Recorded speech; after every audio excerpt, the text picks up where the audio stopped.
कोई भी बात जो है, एक दिन एक और किसी ने पूछा था कि महाराज, गुरु महाराज ने नीम के नारियल लगाया, आग के आम लगाया, कुमठियाँ के अंगूर लगाया, हम जो है उनकी गुणानुवाद करते हैं तब गाते हैं। अपने इष्ट का गुणानुवाद होना चाहिए, उनकी की हुई लीलाओं का बखान बार बार मुहुर्मुहु होना चाहिए। लेकिन इनकी तार्किकता पे ये कोई केवल कपोल कल्पना या केवल कथा मात्र नहीं है, ये एक्चुअली प्रैक्टिकल में हुआ है और गुरु महाराज जाम्बोजी ने ऐसा किया।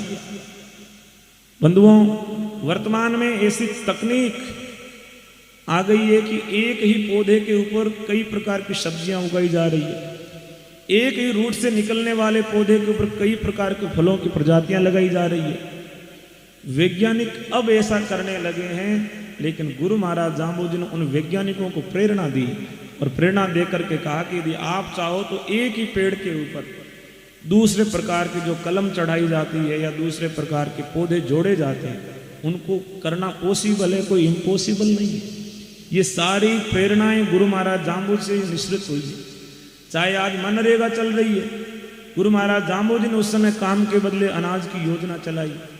एक दिन हमारा कोई कार्यक्रम चल रहा था, मैंने कहा गुरु जाम्बोजी ने रोटू गांव में 3700 खेजड़ी के पेड़ रात रात में बड़े बड़े लगा दिए। तो एक सज्जन बोले, महाराज एक रात में खेजड़ी इतनी बड़ी कैसे हो सकती है? मैंने कहा कि जब एक रात में लौकी की बेल पे एक इंजेक्शन इंजेक्ट करने के बाद में सुबह को इतनी लंबी लौकी लग सकती है, एक खीरे की बेल के ऊपर रात को एक इंजेक्शन लगाया जाता है, सुबह उगते उगते 50 खीरे उस बेल के ऊपर लगे हुए हैं। इनके ऊपर तो प्रयोग किया जा चुका है। हो सकता है हमारे देखने में ऐसा हो जाए कि विज्ञान जो है उस युक्ति को जो गुरु महाराज ने उपयोग की थी उसको सीख ले और रात रात में बड़े बड़े पेड़ लगाए जा सकें, बड़े बड़े वृक्षों को रात रात में खड़ा किया जा सके।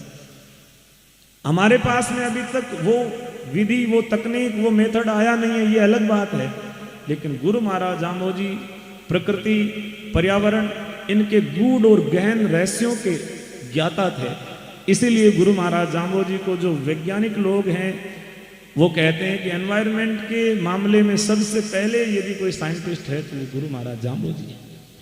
तो सारी बातें गुरु महाराज की इतनी श्रेष्ठ हैं, इतनी तार्किक हैं, लेकिन हम लोग ऐसे तार्किक गुरु के शिष्य होने के बाद भी कितनी नारियल चढ़ार आपनो कल्याण करना चाहवा, कटई फेरी लगार आपनो कल्याण करना चाहवा। अरे वो गुरु महाराज जिन्होंने सारे कल्याण के रास्ते, हमारी बुद्धि के कपाट को खोलने का कार्य जिन परमात्मा ने किया, आज हम उनको छोड़ करके यदि दूसरी जगह भटक रहे हैं तो ये हमारी नादानी है, नासमझी है। हमें अपने आप के बारे में जानना होगा, हम अपनी परिस्थितियों के बारे में जानें। हमारा घर, हमारा धर्म, हमारा पंथ हमारे लिए क्या निर्देश देता है। दूसरों की देखा देखी बहुत बड़ा नुकसान हम लोग झेल रहे हैं। एक घोड़ा और एक गधा दोनों रास्ते में चलते थे। एक ही मालिक के यहाँ घोड़ा काम करता था, एक ही मालिक के यहाँ गधा काम करता था। एक दिन दोनों नदी के अंदर से निकल रहे थे तो घोड़ा नदी के अंदर बैठ गया। घोड़ा नदी में बैठा और बैठने के बाद थोड़ी देर में बड़ा हल्का हो गया। गधा तो बाहर से लदा हुआ है। घोड़ा हल्का फील कर रहा था तो गधे ने पूछा कि भाई तेरा वजन कम कैसे हो गया? उसने कहा कि मैं पानी में बैठ गया और मेरी पीठ पे नमक डाला हुआ था, पानी में जैसे ही बैठा तो नमक घुल गया, जितना नमक घुला उतना वजन कम हो गया।